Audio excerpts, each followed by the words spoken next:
অন্যান্য দিনের মতো শ্রেণীকক্ষে পাঠদানে সময় কাটছিল ঢাকার উত্তরার মাইলস্টোন স্কুল অ্যান্ড কলেজের তৃতীয় শ্রেণীর শিক্ষার্থী জায়রা। ক্লাসের বাইরে তার ছুটির জন্য অপেক্ষায় ছিলেন মা লামিয়া আক্তার। এক পর্যায়ে ক্লাস শেষে বের হয়ে এসেছিল জায়রা। তবে হোমওয়ার্কের খাতা সংশোধনের জন্য মেয়েকে আবারও শিক্ষকের কাছে পাঠান তিনি। ওই মুহূর্তেই ঘটে ভয়াবহ বিমান বিধ্বস্তের ঘটনা। অন্ধকার হয়ে আসে চারপাশ। জায়রার চোখের সামনে আগুনে পুড়তে থাকে তার মা। সেই দুর্ঘটনায় অল্পের জন্য জায়রা প্রাণে বেঁচে গেলেও মারা যায় লামিয়া। এখনও সেই দুঃসহ স্মৃতি খুঁজে ফিরে জায়রাকে।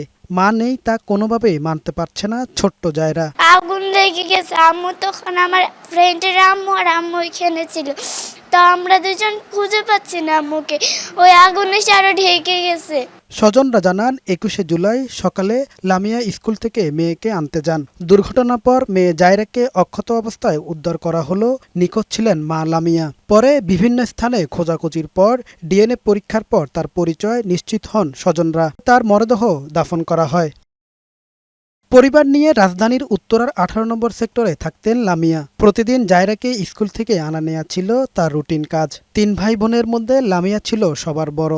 তার মৃত্যুতে পরিবারে বইছে শোকের মাতম। খাতাটা চেক দিয়েছে মেয়ে, আবার ইয়ের কাছে ম্যাডামের কাছে যাইবার লইছে, এমন কালেই দুর্ঘটনা হয়ে গেছে। আপু আর আমার ভাইয়ার ১৩ বছর বিবাহ বার্ষিকী উপলক্ষে আমরা চাইছিলাম একটু সেলিব্রেশন করব।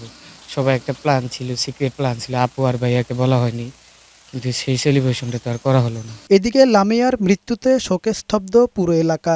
লামিয়া আমার পাড়া প্রতিবেশী, আমার ননদ লাগে, অঙ্গ পাশের বাড়ি, ভালো, অনেক ভালো মেয়ে। কামাল উদ্দিন, বৈশাখী সংবাদ।